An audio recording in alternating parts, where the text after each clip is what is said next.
Taking Fundraising Forward, a podcast on how to get the most out of your fundraising while building a stronger team. Today we are joining our hosts Jim Beauchamp, Rob Pike, as they welcome our special guest, Jay Maloney, where we'll be discussing the founder syndrome.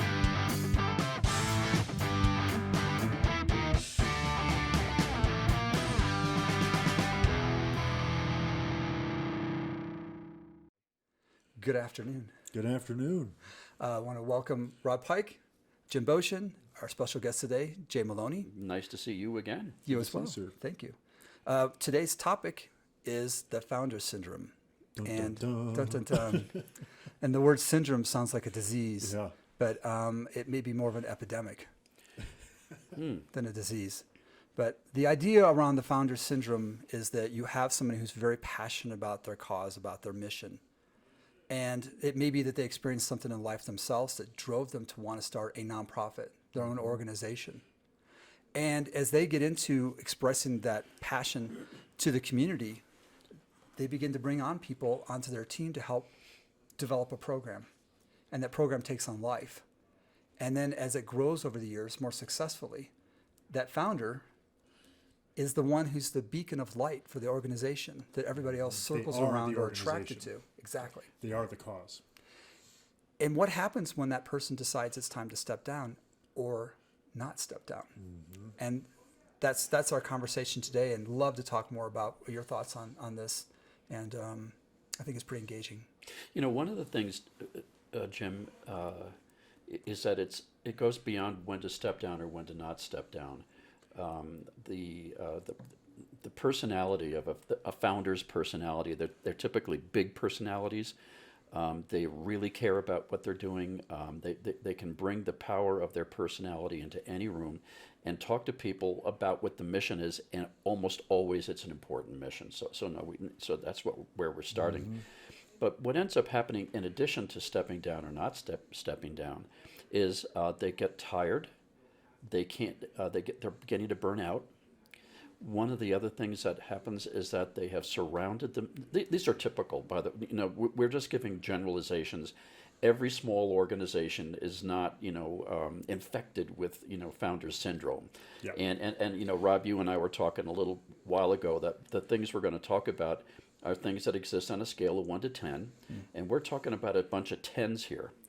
So people who are, this is not abnormal behavior until it becomes extreme. Mm-hmm. So that's what we're speaking about, is the extreme nature. So not in every case is this an issue. It's not always an issue, but there'll be some things everyone can recognize in what we're talking about here. But it's when it really becomes, maybe say pathological. So let's go into the syndrome. Let's mask up and call this thing a syndrome, for the sake of it. And I would ask too, how does this start? So if you go back to before it gets to that end, how does it start? Well, here's what I've seen. The founder has surrounded himself or herself with people who are enamored, not just with the personality, but with the story itself. And the founder is fearless. They're typically fearless people.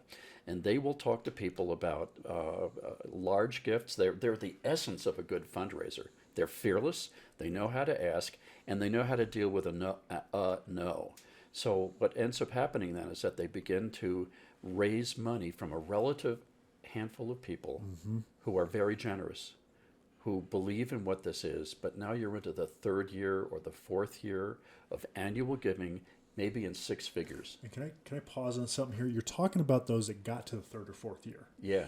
There's a lot of founders, and I talked to a wonderful lady in Seattle, Washington, and she was trying to start a nonprofit, and her son died overdose. So she is the story. She's going to people, but she's I don't think she's going to be fierce enough to actually get the funds for that 3rd or 4th year. Yeah. So we're talking about a group that have kind of earned their way, and they've earned followers, they've earned money, and so they're in a different position than most. So one of the things about the founder syndrome, when they're into their 3rd or 4th year and they have been surrounded by people who are truly dedicated to the founder, not necessarily, partly to the cause that the founder's dedicated to, but they're dedicated to the founder. The founder becomes fearful that this is not going to be able to last. And what the founder will then do is say to the board, why don't we hire a development officer? Yep. And the development officer is going to be then given the mystical and magical goal of replacing all of the insiders giving, plus whatever it is we want to do next. And that's where it makes people crazy. I would ask you, though, do you think that as this begins, in those first couple of years, that they're getting this idea up and running, they need the funding to get this going so they can generate more funds to help this cause, that they're able to attract the type of talent that they need to be able to do that in a sustaining way going into the future? Because I think it's not going to happen till that third or fourth year till you're going to have the funds to do that, to bring even somebody along that caliber in. So at first you're having to figure out, I'm surrounding myself with family and friends to develop a board. And then once I develop that board, I've got to figure out then the purpose of that board, what they're going to govern, what they're going to do, and then go out and make this happen. And as you said, it may take 3 to 5 years of funding to get that, but is there enough talent to bring on? And does it create its own issue because there aren't the people to bring on to do what that person originally wanted to do in the first place? Jim, your premise is that the person who is the founder is, when I say rational, don't misconstrue what I'm saying. They are not as rational as what you're saying. What happens that is they become burned out, they become exhausted, they can't keep it up. And this is where it becomes a syndrome. This is where it becomes more pathological. And we have just moments ago we talked about how this, on a scale of 1 to 10, we're going to be dealing with a lot of 10 behavior. But just for those at home, we're doing that purposely because if you learn the lessons from this at a 10, you can scale back to be ahead of it as these things. Because some of this behavior is everywhere. So that if you see some of the behavior, it doesn't mean it's a syndrome. Nope. But what ends up happening then is that the person in the syndrome range is also a controlling personality by nature. And one of the things that person demands is that the development officer do everything his or her way. Mini me. I want a mini me. And in the process, you can't go see these people. You can't go see these people. And the reason you can't go see these people is you might not say something the way I would say it. And you can't see those people. Pause around this, right? Because founder syndrome is things don't change because of the power dynamics won't allow to change. And so you've been hired as a development director. Who owns all the relationships? The founder. The founder. Who defines what a good job looks like? The founder. So you're in a position where I can't actually talk to my best prospects or do it in a way other than you would do it. That's a huge dynamic. But I also want to take a moment as we think through this and empathize with the founder. So when I work with a lot of social startups, and I want to hire my first person. And I first say, okay, do you understand the difference between taping an ankle and brain surgery? And they laugh at me. I said, because there'll be certain prospects, it's just taping an ankle. Just go out there and do it. I don't need to watch you. Mm-hmm. There's others that were there day one. They're very subtle. These are subtle relationships. They're subtle. They are dear. It's hey, can I talk to so-and-so? I'm not hearing you say, let's go tape an ankle. I'm thinking, you're going to do brain surgery on somebody. I'm scared now as the founder. These are relationships that... I don't want you to bust it. Risk just the went... risk went way through the I roof. don't want you to bust this relationship, and I don't know you well enough to allow you to do that. And the other thing, the founder should be weary. Yeah. Because these are valuable. And the other dynamic we got to remember is, what are these relationships doing for the organization?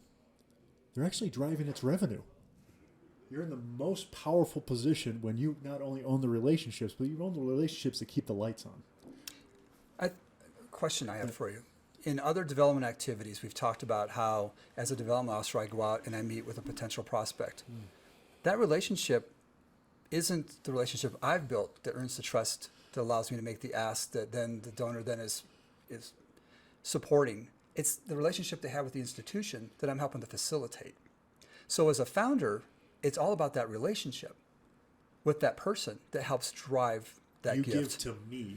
As a CDO or DO that gets hired later on, it's cause. not about my relationship, it's about the cause and the relationship you have with the cause. Right. And that may be the difference between the taping and the brain surgery aspect of that, which is my brain surgery is the relationship. You're not going to have that kind of relationship that I had. You're going to go out with people and you're going to do kind of that taping. Yeah, I'm allowing you to tape ankles with anybody you want that's not important to me. But if you're going to talk to someone who's important to me, now I'm worried. This is high risk. Right.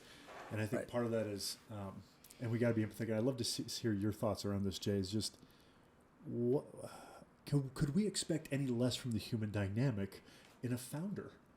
The data says they have to be this way. The thing for years and years and years, and all the times we've worked together in so many other ways, we all know human nature trumps everything. Mm-hmm. It trumps everything. But now we're talking about the more extreme of these behaviors when they become just damaging and destructive. The founder in the syndrome range, for instance, will not let the development officer talk to board members outside of a board meeting. Yes. The founder will typically, in the pathology side, will be friendly and warm to the development officer, and then punitive to the development officer in private. Mm-hmm. Among the other things that happen is that the founders who are in the high range of this, I'm going to probably keep saying that 1,000 times, because these behaviors can be mild and they can be extreme. And we're talking about, from a development officer's perspective, the difficulty of working within a founder's syndrome environment. Because the thing that you want to be able to do is go out and make the sale. To do your craft and your job. And typically the cause itself has value. It isn't just a paycheck. But what among the things that happen then is that that inside the realm of syndrome, when a development officer arrives on the scene, they may not know how to plumb for the reality here. They may not know quite what they're getting into. And so, changing tack a little bit, in one of our earlier podcasts, we were talking about, do you know what's expected of you? Mm-hmm. And that would be the place for the development officer to ask that question. What is expected of me, and what are the boundaries that I'm going to be given that allow me to do this? I love this because actually, as you always say, kind of peeling back the layers, is the founder syndrome always an issue for the founder, or is it something that everybody else around them can help to mitigate? In other words, if I'm coming to an organization where this exists, what kind of questions should I be asking as I'm coming into this kind of environment, knowing that I've got someone who started this, it's named after them or their loved one or whomever it may be, and they're very passionate about their cause. As somebody being employed into that kind of environment, what kind of questions should I be asking to make sure that I can be successful and continue on with this as the founder had asked or would like to see it done?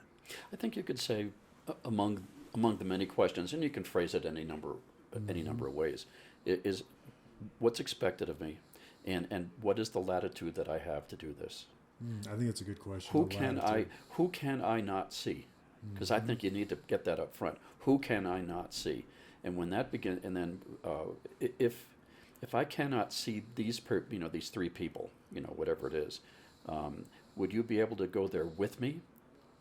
Is there anything that I can do in terms of, can I speak to board members as potential volunteers for fundraising, not as members of the governing body? Because there's a difference there. But those are the kinds of questions that should be asked up front. And then there's the other reality, which is it's a job. Sometimes you need a job. Everyone needs to pay the bills. And so, at what point are you willing to kind of look the other way? But, it's a conundrum. And we're sympathetic because, each of us has had jobs that were difficult. Yep. That maybe we wouldn't have wanted to do that if we hadn't had to make had to make a car payment. Let me the idea of the founder, and particularly what's coming with them. We're talking, right now about major gifts, but it's in everything. Yeah. Because the founder did the first newsletter. The founder did the first PR stunt. The founder did everything. They did everything. And this idea, and I really like the word, what latitude do I have here? I think it's the right opening dialogue. I will say, working with my groups, but that's tested through particulars. Whether it's the first newsletter, hey, this is what I'm thinking. That's when you're actually testing latitude, because it's all theoretical. And that's when you discover everything that the founder said I can do, I can't. Yeah. And I would say be curious to start. Why? Because, again, put yourself in the founder. This is their baby. Literally, the organization's their baby. Right. They've got a tribe of people behind them that have been telling them how great they are for 4 or 5 years. Yes. Right. And they've built these relationships, which are usually toxic with funders. How many social startups have you seen go in and they're like, boy, I'm a funder, I'm a foundation, I think I'm going to ask you no questions. No, it doesn't work, right? They're like the poorest, the forgotten or beat up stepchild every day of the week. They go out and talk to these funders, and they're never told they're doing a good job. But yet they get money. Mm-hmm. And so I think as you think about that, the latitude there is a way to get into that dynamic with them. But if you don't know the particular, well, can I meet with this board member? Well, I talked about the board before, but now this board member's different. We got to do a different strategy. And I think the word that I would use, and we talked about this before, is trust. They need to trust you in the outcome that happens. And for you to, work with their board chair, it's a very risky thing for them. It's scary and it's risky. It's not so risky, it's just scary, because we don't know if there's any risk. No, that's a good point. But it's extremely scary. That's fair. Yeah. Among the things that might help is to see if, for a brief period of time, if either whether you want to call it counsel or advisor, somebody in addition to the person who's the fundraiser, can we bring in a third party coach? Can we bring in, because somebody needs to say some things at the risk of getting fired. A consultant can do that. The consultant can say, here's some things you need to know, and basically take the lightning bolts. Because the power dynamic means, as a consultant, I know, I'm like, hey, if I push the line, if you fire me, that might be a good day, because I'm pushing the line for you. Yeah. But if I'm employed and I need the job, it's too much personal risk. It's fair, because we're dealing with a handful of people. Yeah. We're not with. We're dealing with one. We're dealing with one among 4 other possible people. So we're dealing with a really strong personality here, and there's no cookbook. There's no cookbook to this. But I do think that when you arrive on the scene, it's good to ask those things about what's truly expected, what are the boundaries that I have, and what is it you want me to do here, and that's a conversation where you want to say to the founder, stop, get off the phone, please. Act like you're listening to me, because they're so busy. They're so typically the reason why they hire someone is they're up to here with everything, including their personal life. Yep. They're up to here with all sorts of things, and they need help. Yep. And they become frazzled. They simply become frazzled. What would you say? So if we have founders watching, right, and I hope you're feeling the reality that this syndrome's real. To monitor it, but also that we're trying to empathize. It's hard to start anything. It is. And this is a for-profit problem too. Yeah, this is it's not just a nonprofit. There's a reason most restaurants don't make it past the first year. So if you've made it to your 3rd or 4th year, you're in elite status. Exactly. Yeah. What would you guide founders on if they were like, okay, I'm in year 1, I'm listening to this podcast. What are some of the dynamics I can start getting ahead of that allow for fundraisers when they come in, marketing people when they come in, to actually help me move through that change? Oh boy, that's a great question. I would say self-awareness, just to become knowledgeable about the dynamics of what happens when you get tired, when you're really becoming stressed, when you become fearful that maybe your funding sources are going to burn out. Just know when that happens, what's happening to you, and then bring in someone and maybe with a coach. We haven't talked about this, but I do think having a coach and typically the development officer is new in the profession. They don't always have a lot of self-confidence. Yep. They want to please, because we talked about the pleaser personality is not unusual among development people. And it's very difficult to get things done the right way and please at the same time. But I do think that might be something, if you are the founder, We love you. I mean, really, we do. I mean, you're changing the world and you're making the world a better place. So don't misconstrue where we're going here. But the thing is that you may need to bring in a development person to relieve your burden, and possibly then someone who also can be the coach of that person and a coach for you. Just think about it before the bells start going off. I think of it as if something occurs and you're building the plane as you're flying it. Right. Well said. Yeah. But you haven't built the airport yet. Yeah. And the last thing you're going to put on the plane is the landing gear. Yeah. To think about actually bringing this down and what you're going to do next. And so I think often too about it's the board's responsibility to have that perspective on transition planning and those types of things, to say, at some point we're going to need to talk about this. What's the end game? And every business should have that conversation at some point too. What's the end game? I know there's a lot of a rush right out the door to kind of get the funding in as much as possible, but there's an end game as well, and that has to be that transitioning, either in terms of the next staff, or is it going to be in where's this mission going to go? Boy, Jim, bingo. Another way of thinking about it is, what will 2.0 look like? Mm-hmm. I mean, that's kind of a that's a shorthand that we're using culturally these days. So, something or other 2.0. To think about that really requires time to reflect. But what it implies is, what will the role be of the founder in 2.0? Does 2.0, and you really need to think about it, because like 1.0 is where all the passions are. That's where the adrenaline gland is cooking all the time. And at some point, you need to put systems in place, and you need to think about who else will be here and the fact that they're going to do things differently. How do you frame that? Yeah. That's that's a bingo, Jim.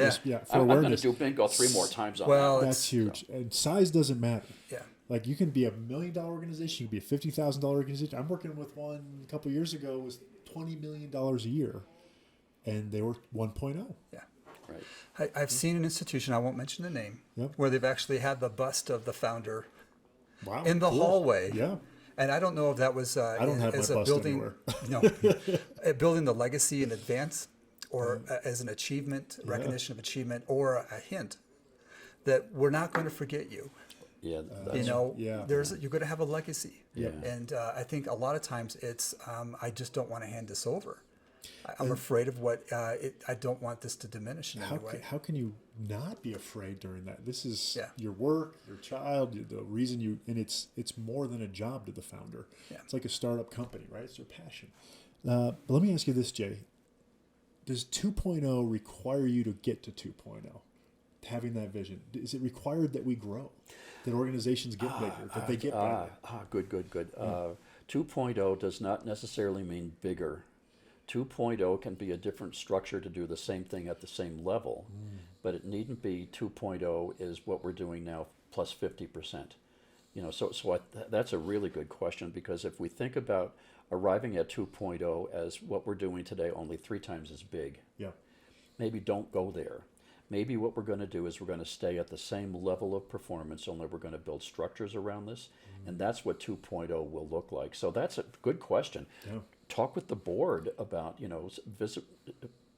visit with your board about that vision. Just say, we're going to need to take some time off here. What is 2.0? And that's a nice language. Everybody understands that. Yeah. But your point's well put.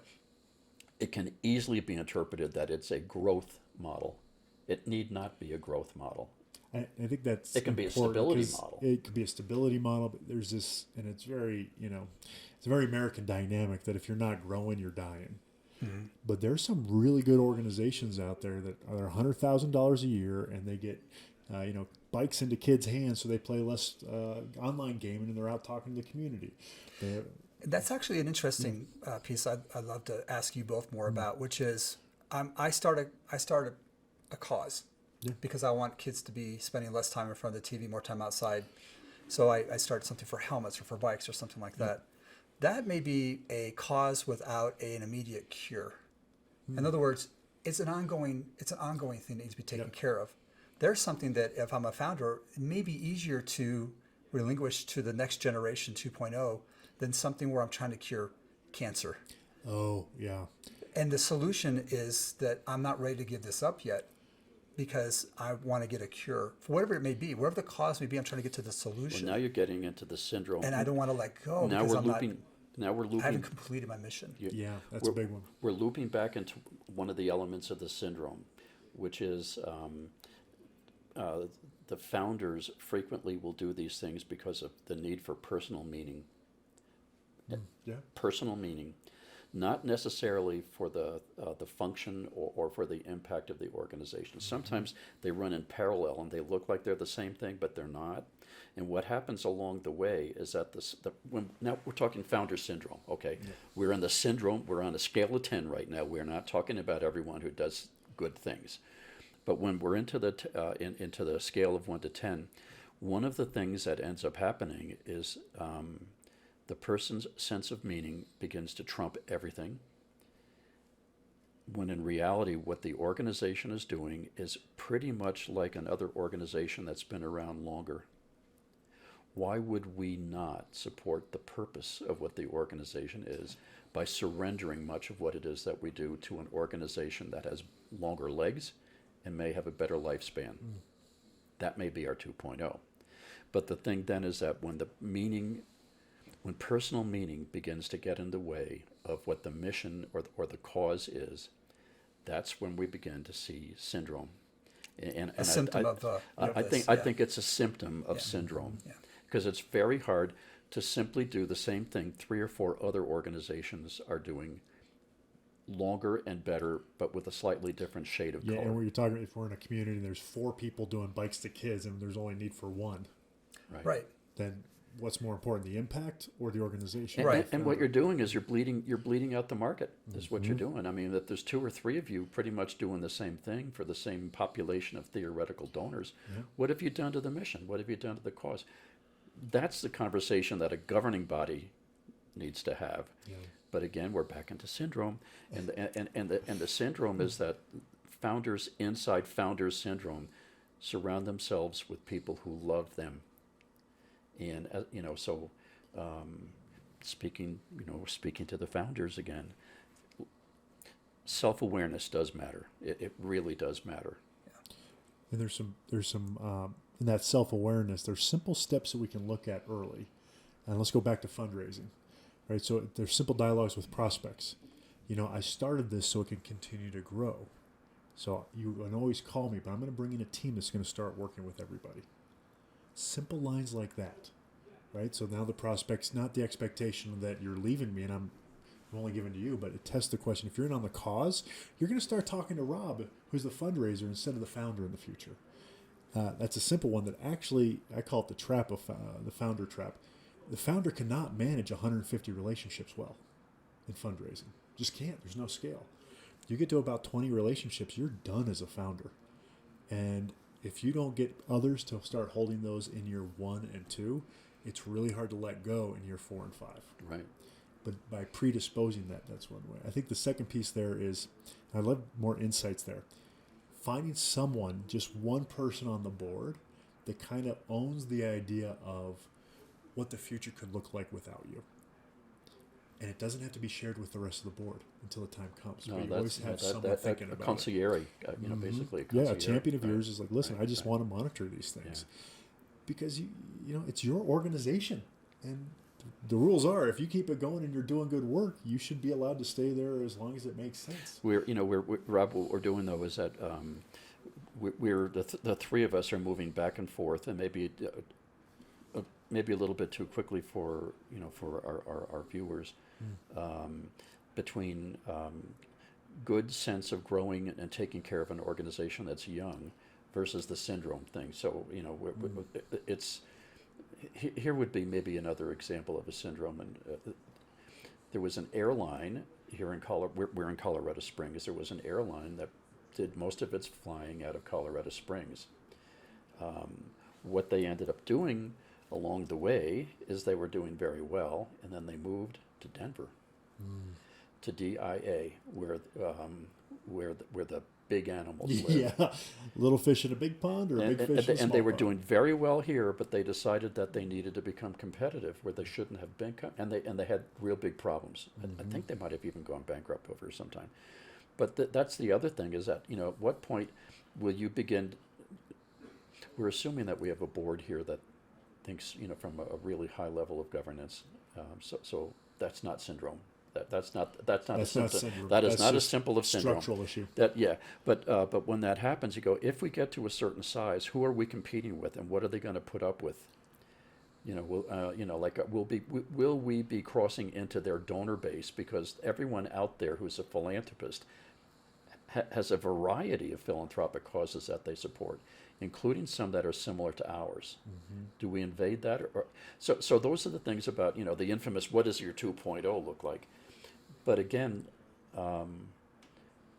we're talking about the symptoms of syndrome here, not the symptoms of a small organization that's trying to do good work.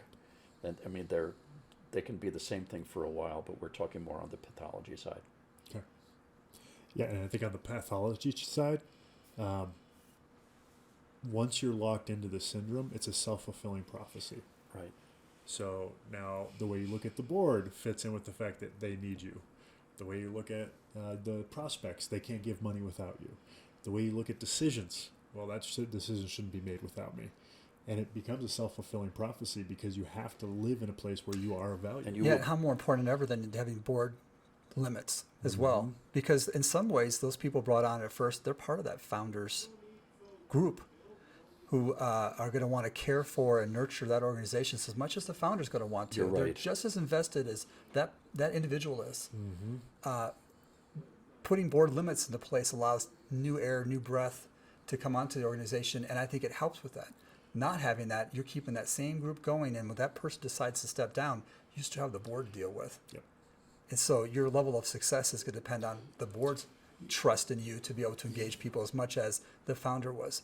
So setting term limits and looking at things like that in terms of and I think I'm going to the other thing too, which is that there's go back to the passion of the person who started it. Yeah. Isn't always necessarily a detailed person. Yeah. They're not necessarily looking Most at of the policies and time, procedures they're as they're not. trying to find They went out and just did. a way to find a cure. Yeah, they just do it. They're they they're just do fearless it. people. And I think they're that's amazing people. that may be an element of some of this too, which is that they're kind of letting that go as they're just forging ahead, and we'll figure out the details later. I've got an amazing founder right now, but if I tried to make her a manager, it'd be the worst decision the organization ever made, because she's got so much value and just go be creative, go Right. figure it out. But to allow the organization to thrive, you got to get people on the inside that can really drive the process and functionalities. This is probably another podcast that we're going down. In the realm of leadership, there are there's a whole big spectrum, but there is the chief operating officer mindset and skill set. There is the chief executive officer skill set, and there's the chairman of the board skill set, and they're at different altitudes. Yes. And the founders are frequently at the COO mindset. They own and they control and Everything. and the back to founders, this may help, is to surround yourself with the other category of leaders, a board chair who can stay at high altitude and can give you strategic counsel. Another one who knows how to run the business from a broader perspective and can see things in their perspective. As a liberating, this would be liberating for the person who is suffering from founder syndrome, which is, who do I surround? The development officer is now kind of a secondary player in this. You need that. You need the development officer. But what you may need from making sure that this thing doesn't die is a chairman of the board person, not a convener of committees, but someone who can see things at a really high and actually level. govern and let things. And let me put them to both of you. So, founder syndrome, right? It's I'm not willing to change because I have the power not to change. If you were to rank power dynamics, would you put the board below or above prospects in what keeps the founder more in that position of power? they're the same thing. In the syndrome, the board and prospects are the same persons. See, I would say, well, it depends on the board, but Yeah. let's be more specific. Revenue or position? Revenue. Yeah, and Jim, how about you? No, I agree, because Yeah. that's what keeps the mission moving forward. Yeah, you either have an organization or You you don't. Yeah. And I'm asking that because I think if we're all aligned here, if you're the director of development, if you're the fundraiser, you are in the highest point of power and therefore the highest risk. So you really have to get ahead of this, both with our founders, and please, I hope you heard, we all love the founders. Oh, Without you, we absolutely. wouldn't have Yeah. organizations. Yeah. But That's the vision. That's the vision. Yeah. But if you don't have people that you really partner with around in the fundraising element, you're committed to founder syndrome, which is I'm going to keep the one power that'll trump all other powers. It's revenue. I think this conversation has such value. I mean, we've been at real high altitude. We've been at, we've been all over the we've been all over the table here. I think it is for, once again, we're talking about self-awareness. And all of these things are, and we've been talking about human nature, and passion and meaning and human significance, and not just the need to do a good thing, but the driving need to be meaningful and significant on this earth is really what drives a lot of people. And a vocabulary, a language that comes out of that is creating a 501c3 for profit. The language, and I just want to, and again, I have a soft spot, if not a passion, for founders. It is their calling. That's not a light word. Right. It's their reason for existence. It's not a little word. It's because they can't live with themselves if they don't do something about this. Yeah. So we have to support our founders. And that's why I want to ask, as we kind of conclude this conversation, is what's the message that what's the opportunity you would leave for somebody who's experiencing this type of environment? I would suggest, given what you just said, that it puts more emphasis on two things. One is somebody who can manage the details, so you can manage the vision, but also the board roles and responsibilities. Is that if they haven't had the opportunity to be coached through that, to have that discussion, because that's a board role to help set up some of those boundaries to a certain degree. And you don't want to burn your baby out. I mean, that's the other thing. Among the passions that drive a founder to become syndromic, That's write a that we'll down. write that down. We just invented a fine word there. But one of the things that drives them to do that is their fear of losing their baby. And if they are fearful of losing their baby, one thing for the founder to think about is the stuff we've been talking about, which is at some point you need to let the kids sneak out the back window. You need to let them make their own mistakes. You need to let things happen so that they can grow. Yeah. And I think that now once again we're into self-knowledge, and otherwise you're going to burn out the baby. Yeah, no, and if you love your baby, be aware of what you're doing. We've got a kid going to college this year, moving out of the house, and let me tell you, it is hard not thinking anybody can love that kid or coach that kid or parent that kid better than us. But they've got to go figure it out, Right. And they're going to learn new relationships. And they'll come back and realize you're the smartest people that they ever met. Well, I think we got years to go on that one.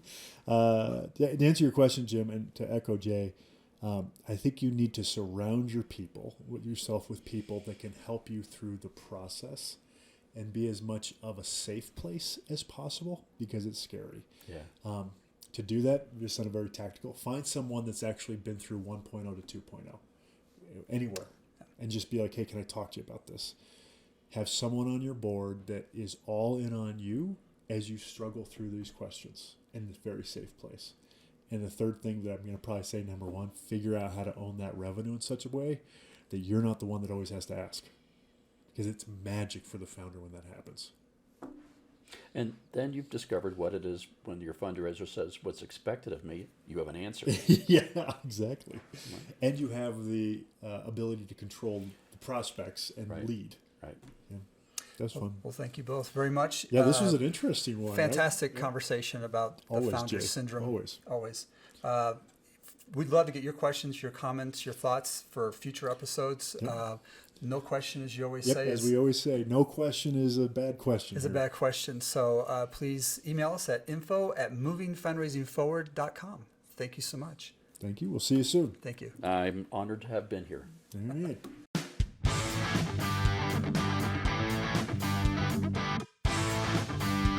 This podcast is brought to you by Cause and Solution Inc. and Peak Coaching and Training Solutions.